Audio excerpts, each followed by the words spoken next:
this. So we will start this next level of our meditation, sadhana, spirituality, whichever way you take it. Uh, that what is my next level of, whether you do yoga, pranayam, meditation, same thing. It gets you somewhere. The question is, why do we do it? What's our destination? What's next? So question may arise that why do we do what we do? That means if you are doing meditation, then you may say, okay, why I'm doing meditation? If you say I'm into breath work, pranayam, why I'm doing it? And answer commonly will be specific to you, to yourself. So there is no right or wrong. But obviously we are working on our own sadhana. I have my own reasons, I have my own working, I have my own challenges, my target, whatever I may define it as. So everybody individually will have your unique journey.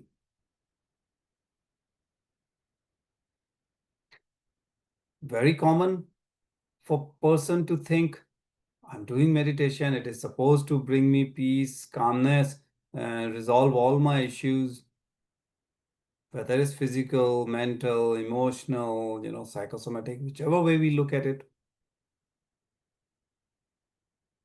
But then we struggle. We struggle either in meditation itself, or we struggle in continuing the meditation, or we struggle that, hey, the quality of meditation is not good. And then we go and look at many different aspects. There are different types of meditation. So sometimes we feel, oh, maybe I'm doing the wrong one. And then we switch to some other master or some other organization or some other way of doing meditation. Doesn't work, then you switch to another one. Or you switch to, okay, meditation is not working, let me try breath work or yoga or different things. So what is the underlying thing? What is it? Because sometimes we don't know what is right, what is wrong. So first we have to, of course, just do meditation. Don't argue, don't debate, have develop trust, develop faith. But at the same time, expand your knowledge, expand your wisdom. Why? Because the more we understand these concepts, the better your sadhana becomes. Sometimes people say it took me 3 months. Sometimes people say it took me a year or anything. Why? Because everyone's different. What is different? Our mind. What is mind? Is it brain? Or if it is not brain, then what is the difference between mind and brain? And this is one thing that one needs to understand. And of course, after understanding, keep working on that. So that is the first thing we have looked into many different aspects. So part of it, what we will be going, and we'll go deeper into this, but today we will go over, you can say as a kickoff to this, understanding who you are, why are you here? And then the question comes, what next? What should I be doing? How should I be doing? When should I be doing? With whom I should be doing? All those questions comes. We have talked a lot about the meditation itself, how to get into deeper meditation. We have talked about spiritual retreat, how it helps you in, coming out, developing your spirituality or you yourself. What do we mean by you yourself? Means your frequency, your energy. And what is your frequency or energy? Is consciousness. So if we talk about mind, then what is brain? And if we understand brain, then what is mind? Brain is physical. Brain is something, if we cut open the skull of a person, you will see physically. There are different parts of the brain. Typically in science, especially when we are talking all these, whether chakras, whether neurology, whether anything, say you can divide it into 19 different parts. But that is just based on functioning and all we are covering. Otherwise, brain is physical. We can go to different parts and say, okay, this part is responsible for this thing, that part is responsible for this thing. And then we know the functioning, the responsibility of as a department within the brain. You may go to surgeon, you may go to doctors, neurology and all. There are different aspects of science, different elements that they study, they understand, they will find fixes. Medicine are developed to treat certain diseases, certain illnesses, certain situations in different people. And if you have certain things, they will have a certain treatment for you because it's all physical. Now we'd say, what is mind? Mind is nowhere to be seen because mind is not physical. So now you are not going to surgeons, psychology, psychiatrist, right? Those kind of experts or discipline of sciences now we are referring. Philosophy, spirituality, they deal with mind. They're not dealing with brain. Mind is where your thoughts are generated. Mind is where emotions are. Mind is where all your byproducts of these. They are not physical. So in a way, we can compare mind with our nadis. Brain is like you're talking about your blood veins. So you can, if we cut a body, we can see, okay, blood is flowing through this path. It's a tube flowing inside it. It's physical. Nadis, you can not see. It's not physical. It's like highways on the, through the cities and inner roads throughout this, your town and whatnot, your community. They are defined paths. They are like blood veins. Blood is flowing. Nadis, we say they are like, when there is you travel by air, flight goes from city A to city B, it's up in the air. There are no roads, no well-defined path. However, system has defined and pilot knows where exactly to fly, which direction, what height, all those things. So nadis are like those, invisible, yet the energy flows through it. Mind is invisible, yet it has a deeper functioning. We think brain is making all the decisions. We think brain is everything. That's where the thoughts, the emotions, and everything is in the brain.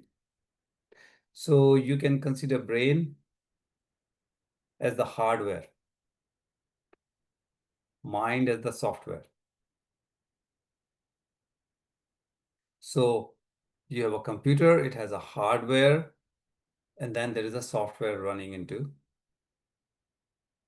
this hardware, using this hardware, and doing whatever computer does. So when we are talking about mind, it is invisible. However, we are talking about consciousness. We are talking about spirituality, all those things. So this is where first clarity must be mind and my brain. Brain will do its function. We say, calm down your brain, calm down your mind. loosely we talk, but we should be clear in ourselves. What are we referring to? When we say ida pingla nadis, we are not talking about blood vessels. We are talking about energy flows. Why it is important? First, this thought must come in person's thought, who I am. If you are not even worried about it, if you are not even thinking about it, then why bother? We have talked about different soul levels. Levels means your infant soul, baby soul, all the way going up and up. So initially, soul may not enter this territory, this spirituality, meditation, and all those things. You're not even thinking about who I am. Soul has to learn certain things, cover certain levels. It's like, you say, oh, this is a master level course. This is a PhD level course. So a grade 2, grade 5 student will not go for master or PhD level. You have to first do the high school, then go to university and all. Similarly, here we go through different experiences levels. So the question becomes, can I just force someone to look into this? Can I force someone to get into meditation? Can I force someone to think about who you are? Because I know it worked for me and it's the right thing to do. It's wonderful. It has given me tremendous, benefit, immense pleasure, calmness, all blissfulness, whatever. You may recommend, you may share your wisdom, share your experience, anything, but you cannot force anyone. Why? You don't know the other person's soul plan, the level maturity of soul. Age-wise, the other person may be elder to you, but that doesn't mean anything from the soul perspective. So first, soul has to come to a level where soul can ask this question, that I need to find out who I am. Anybody who has this thought, great, you have come to a level, that's for sure. If the soul is searching again and again, that means really the soul wants it. That means probably you have spent some time means some lives, working on these sub levels, that you have come to a point where you are really genuinely making a true effort to understand who I am. This is the first step, which will help you in slowing down your other thoughts. You can call it materialistic thoughts or whatever, doesn't matter, but nothing wrong. It's a journey for the soul. So yes, initially you will have just materialistic thoughts. You may have some people always talking about money, business, finance, relations, all those things. Nothing wrong in it. Soul is not asking who I am. There are certain people who will talk about all those materialistic world, but also who I am. There will be people who will be only talking about who I am. No right or wrong, it's a journey. The more you, not forcefully, the soul brings this question to you, who I am, and you truly see, yes, I'm trying to figure out. Everyone has 24 hours. Some people may be watching Netflix, some others, channels or TV or, just gossiping. And some people may be doing partially that and partially working on their own, partially doing volunteering, partially, we just say seva, connecting people together, bringing them to this wisdom. They may not be teaching, but they are helping people come into this world of wisdom, knowledge, know-how. It's all different ways, but ultimately going towards understanding who I am. There is no better way than doing this seva, volunteering, like in North America, commonly we say, free service, but actually it helps you. So that's why it's not free. You may think I'm not getting paid, but actually your soul is getting paid. That means your journey is getting better and better in the terms of levels. The more we work on who I am, the more noise we can reduce. That means the chattering in your head goes down as you work on these topics. So don't force, but if naturally this comes to you that I need to find out what's happening in my life, I need to find out, how this works. That means the other topics which are troubling you in meditation will slowly, not in one day, but slowly. That slowly depends on you individually. Everyone will be different. Some may take a week, some may take months, some may take a year, no right or wrong. But certainly those topics will go down and you will have more clarity and more thoughts regarding in the direction of who I am. Why? Because initially your ego is supreme. Now that you have started thinking about it, first, I won't say battle, but first interaction is body and mind. Initially, body and mind is supreme. That means you have a lot of thoughts. The body dictates that, okay, today, I want to relax. Why you are getting up in the morning doing meditation? Half an hour more. Just sleep. All those kind of tantrums and all the kind of situation will come to you and you have to decide. You really want? Soul will say, no, I am determined, right? You will overcome those habits or challenges because body is addicted to whatever you are doing. If it is cortisol, body wants cortisol. Doesn't want you to go to positive, serotonin, oxytocin, and all those positive chemicals because body is addicted. So body, mind, there will be a lot of tussles. Ego will be the prime kind of driving force behind your actions and everything. Then slowly, slowly you switch. As you get into more and more into who I am, you are achieving more of silence in your mind.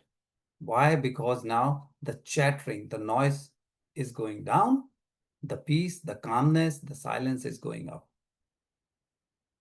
So it may happen that in a half an hour meditation, you may have 30 seconds when you had a complete silence or a very good level of silence. And you will say, wow, first time I experienced that. Don't think it is only 30 seconds. 30 seconds is huge because before it was zero. Don't overlook. Pat yourself on the back. Tell your brain you're on the right path so that the brain, physical, and then the mind, they will work with you. And that's important. Meditation and breath work or yoga, they are just the tools. They will take you there, but they are the tools. What these tools are doing? First, to make the switch from your ego, just the body, stuck with this mind, and coming to now stillness, silence mode. Because we are attached to the world. What is body and mind generally when we refer to as? Means they are attached to the world. What is the world? With my five senses, whatever I'm feeling, that's the world to me. I see outside grass is green. I see outside some animals, some plants, my family members, neighbors, whatever, my work, my business. That's my world. I go to Himalayas, my world is totally different.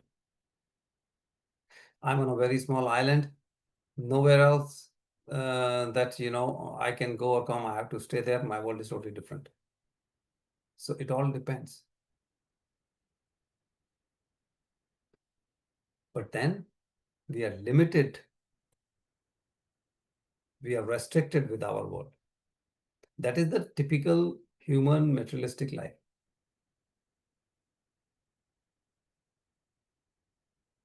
The moment we try to break free, we feel inner resistance. How you will be able to break free? And that's where the tools, meditation, breath work, yoga, we talked about. Why? It will not happen in a day. As we work, the glue from super glue may become to normal glue. Normal glue will be just one day disappear.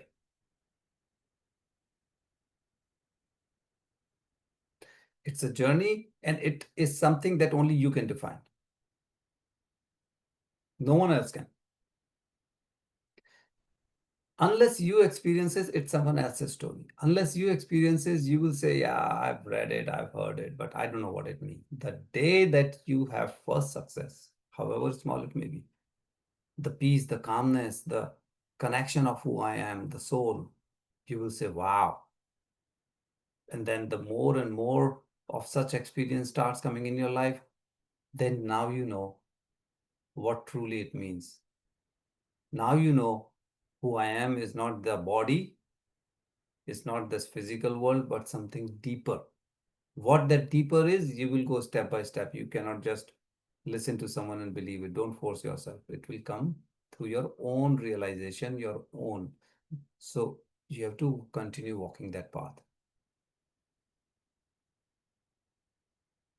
Because mind is associated with your thoughts. Thoughts are generated in thousands every moment. World, when I say my world, it's a myth. Why? If you recall the previous session, we talked about quantum physics, which science has proven now that roughly 8 times, 7.8, so roughly 8 times per second, there is a switch between matter and energy. That means today we see something physical, right? I may say my glasses, physical. I can feel it. They are like rock solid. I have my phone, rock solid. I have a steel mug or ceramic. Everything looks solid. But inside, if we go, the smallest unit is atom, which is 99.999% empty. Though from outside looks like, such a solid thing like steel, aluminum. But atoms, all the atoms, 99.99% empty. Emptiness means energy only. What we call as, the electron, proton, whatever way we define it, that is also changing into energy form and not just random or once in a lifetime, 7.8 times per second.